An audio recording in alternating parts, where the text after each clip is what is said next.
Assalamualaikum Gus. Waalaikumsalam warahmatullahi wabarakatuh. Alhamdulillah, bagaimana kabarnya pagi hari ini?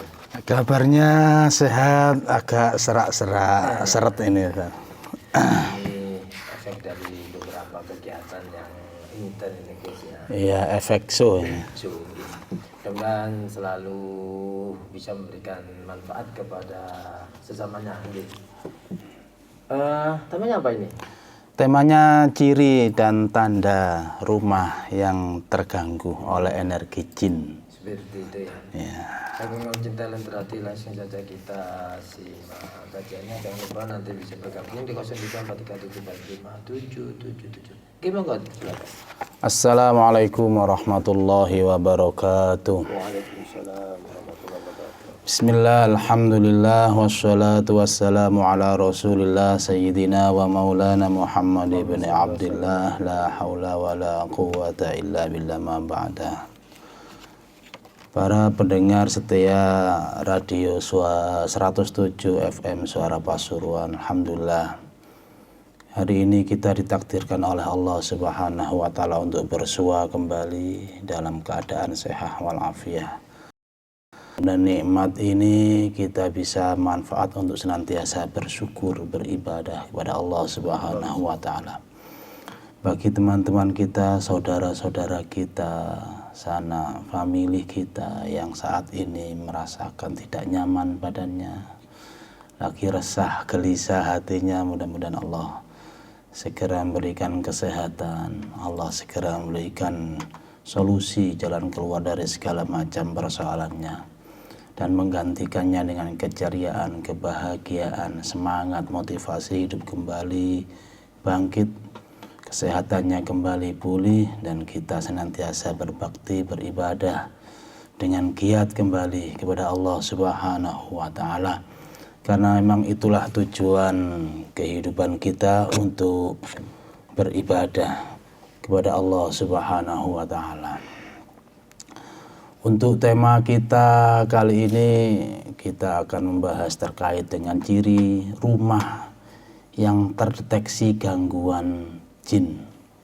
Tentu jin yang dimaksud di sini adalah jin pengganggu, jin jahat, karena masing-masing rumah kita memang ada penghuni yang tidak kasat mata di luar diri kita, tetapi ada yang memang biasa saja tidak mengganggu, tapi ada yang usil dan sifatnya mengganggu. Yang usil dan sifatnya mengganggu itu baik datang dengan sendirinya ada di dalam rumah kita, atau yang memang ada suruhan, atau ada kiriman, atau transferan dari pihak lain untuk mengganggu rumah tangga kita. Kita ketahui bersama bahwa rumah kita adalah selain tempat untuk berteduh, juga tempat beribadah bagi kita. Dan selain kita bersihkan secara fisik, kita juga harus rutin membersihkannya ya, secara spiritual. Kita harus membersihkannya agar nilai kenyamanan di dalam rumah yang kita tinggali itu lebih berkualitas, lebih ramah lingkungan, lebih enak ditinggali, sehingga tidak terkesan rumah kita itu seperti terminal. Kita sekedar sebentar transit karena tidak kerasan di rumah, kemudian keluar kembali. Berbeda kasusnya dengan tugas-tugas yang lainnya, tapi karena memang tidak kerasan. Dan ini perlu dideteksi ulang, kita berpikir ulang para penghuni rumah ini, sebetulnya hal kejadian yang tidak wajar ini sebetulnya ada apa. Untuk mengetahui hal-hal yang semacam ini, kita setidaknya memahami 11 ciri. Sebetulnya banyak ya tanda-tanda yang lain. Sebagaimana pengalaman kita coba, ada 11 ciri ya rumah yang terjadi gangguan konslet, bukan hanya karena listrik, tetapi karena energi negatif, bukan sekedar energi dari PLN. Yang pertama, sering merasakan sakit yang jelas. Jadi penghuni rumah itu sering merasakan sakit tanpa ada penyebab yang jelas. Kadang sakit kepala, seringkali pusing, seringkali berat. Kalaupun ditensi itu tidak stabil, kadang tinggi, kadang rendah, kadang stabil. Dan itu jadinya terkesan memang tidak wajar. Kadang pundak terasa berat dan lain sebagainya. Intinya penghuni rumah itu sering merasakan sakit yang berpindah-pindah dan penyebabnya tidak jelas. Yang pertama. Yang kedua, penghuni rumah sering bertengkar dengan penghuni rumah lainnya, dengan anggota keluarga lainnya, suami dengan istrinya, orang tua dengan anak-anaknya, atau anggota keluarga yang lainnya yang ada di dalam rumah tersebut sering bertengkar. Kita ketahui bahwa pertengkaran dalam rumah tangga ada hal yang biasa. Hal yang biasa, tetapi kalau itu mengarah kepada tidak biasa dan kejadiannya memang tidak wajar, pemicu pertengkaran sebetulnya sepele dan bisa diselesaikan dengan cara yang bijak dan lebih elegan, tetapi kemudian ini mengarah kepada pertengkaran yang hebat dengan permasalahan yang sepele yang bisa diselesaikan secara sederhana. Dan itu terjadi seringkali atau berulang-ulang. Yang ketiga, terlalu sering mimpi buruk atau bahkan sering terjadi tindian. Istilah orang Jawa itu sering tindian atau sering mimpi buruk, gangguan energi negatif dari jin pengganggu itu masuk melalui mimpi buruk kita. Bahkan sebelumnya kita tidak ada terjadi masalah, pola pikir kita bisa kita atur dengan baik, tidak ada memori-memori masalah yang masih nyantol dalam memori otak kita, dan kita sudah merasakan hal yang baik ketika nyaman, tetapi gangguan ketika tidur itu masih ada saja berupa mimpi buruk atau bahkan tindian. Tindian itu semacam ditekan oleh sesuatu dalam tubuh kita dan kita merasakan berontak yang tidak bisa kita kuasakan. Yang keempat, sering merasa takut dan diawasi. Ini beberapa pengalaman yang kami rasakan dari beberapa orang yang pernah kami tangani. Ini ketakutan, merasa ada yang mengawasi. Kita ketahui bersama bahwa masing-masing kita tidak memerlukan kepekaan yang luar biasa dengan hal yang gaib atau hal yang astral itu. Tetapi masing-masing kita punya insting tersendiri. Ketika ada sesuatu yang tidak nyaman itu semacam ada yang mengawasi, dan insting itu akan bekerja di saat hal-hal yang kejadian yang tidak biasa dan tidak wajar, takut dan seakan merasa ada yang mengawasi. Ya. Berikutnya tercium bau tidak sedap yang tidak ada sumbernya yang jelas. Kita mengira itu berasal dari bangkai tikus misalnya, berasal dari kotoran-kotoran hewan yang lainnya, padahal kita sudah sering membersihkannya, sudah sering memberikan pewangi di ruangan, di rumah kita. Dan perkiraan kita memang hal-hal yang bersifat fisik itu, kotoran atau bau-bau bangkai itu tidak ada. Tetapi memang terjadi. Ini juga berdasarkan pengalaman kami di lapangan, gangguan-gangguan rumah yang terkena gangguan jin. Baik karena internal dirinya sendiri atau memang faktor kiriman jin kiriman. Ya. Yang keenam, terdengar suara aneh yang tidak jelas asal usulnya. suara itu seringkali muncul di saat-saat kita atau pikiran-pikiran kita agak tidak terlalu fokus pada sesuatu, karena memang orang yang terkena gangguan jin itu memang lebih sering blank, error, melamun, pandangan matanya kosong. Memang ciri-ciri gangguan semacam itu, sehingga seperti halusinasi, alam bawah sadar kita kemudian mendengar suara-suara yang aneh dan tidak jelas asal muasalnya. Ada lagi ciri yang lain, yang ketujuh ini, kucing dan anjing di sekitar rumah kita sering mengeong atau sering menggonggong. Kenapa? Karena memang binatang ini ya dalam pandangannya baik siang maupun malam lebih-lebih itu ada pelengkap indrawi berupa sinar ultraviolet atau UV. Sinar UV ini biasa digunakan oleh biasanya para pemburu hantu menggunakan hal semacam itu untuk mendeteksi energi astral.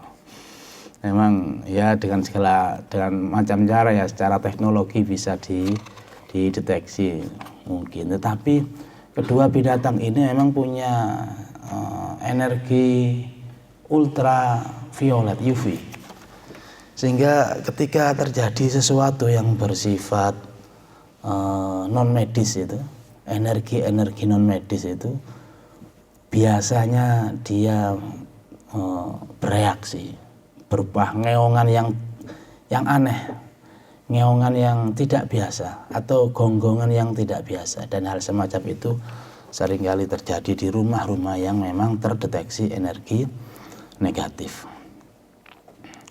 Yang kedelapan, sering melihat penampakan atau bayangan-bayangan. Penghuni rumah itu seringkali semacam ada penampakan kemudian hilang, ada bayangan seret itu kemudian hilang kembali. Entah itu karena perasaannya yang lagi terkena gangguan juga, pikirannya yang lagi galau, tetapi itu terjadi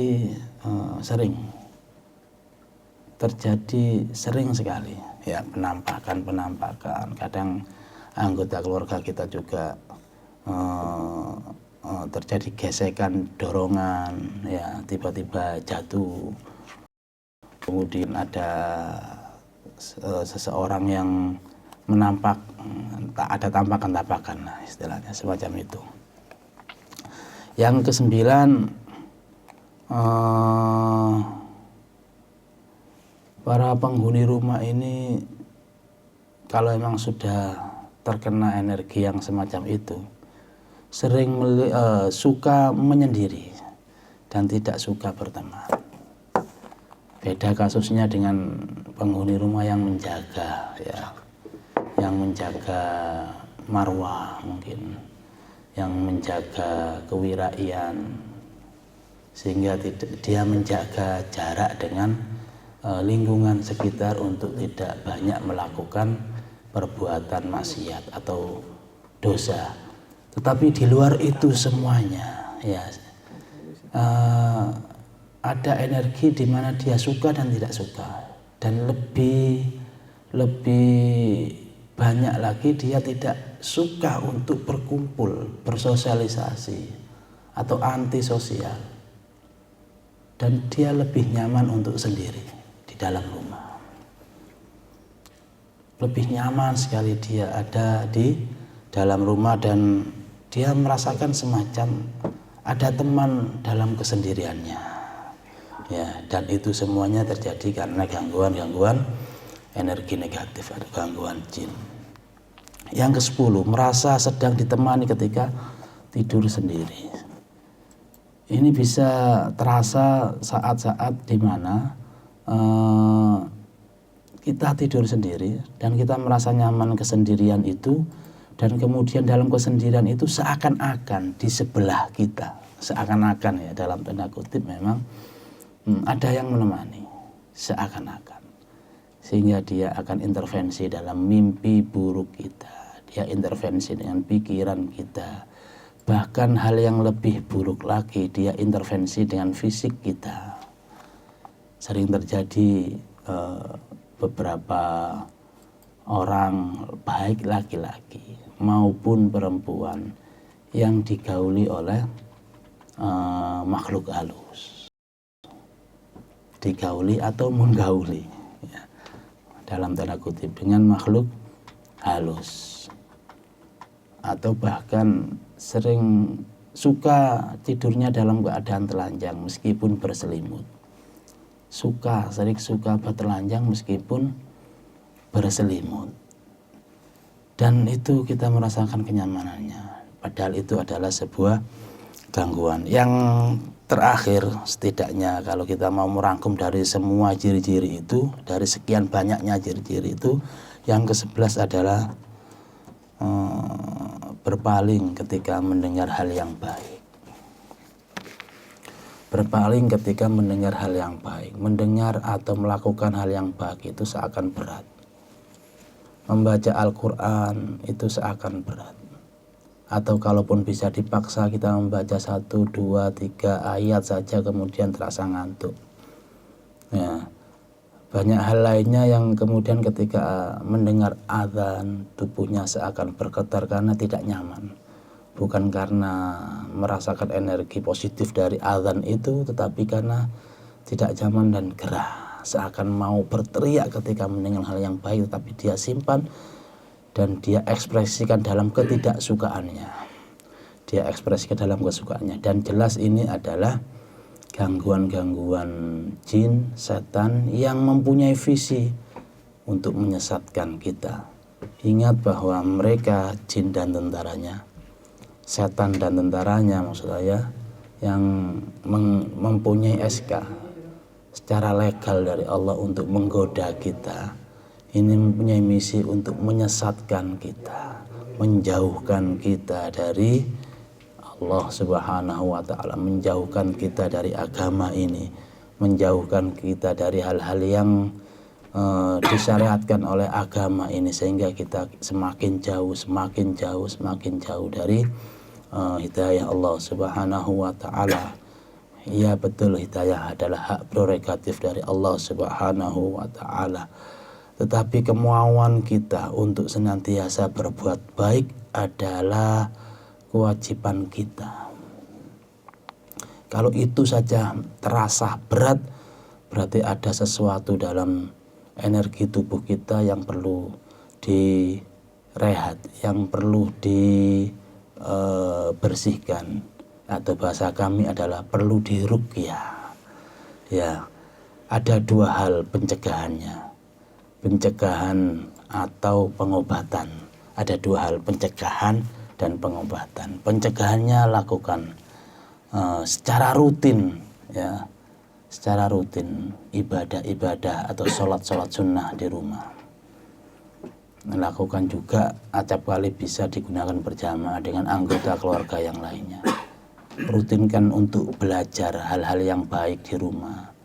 Rutinkan juga membaca Al-Quran di rumah dan lain sebagainya. Insya Allah dengan demikian pencegahan itu akan bisa melindungi kita atas izin Allah, melindungi kita dari mara bahaya gangguan jin. Kalau memang itu diperlukan, lakukan pengobatan secara intensif. Dengan apa? Seluruh anggota rumah tangga diruqyah, dibersihkan, dinetralisir secara intensif, dan itu lakukan kalau memang ada gangguan-gangguan yang kami sebutkan tadi. Mudah-mudahan akhirnya kita diberkahi oleh Allah, diberikan kekuatan oleh Allah, diberikan terus ma'unah, pertolongan hidayah dari Allah, sehingga kita senantiasa kuat melaksanakan perintah-perintah Allah Subhanahu wa ta'ala. Saya kira cukup sebagai muqaddimah. Mudah-mudahan kita nanti bisa interaksi kembali. Terima kasih, kita akan sampaikan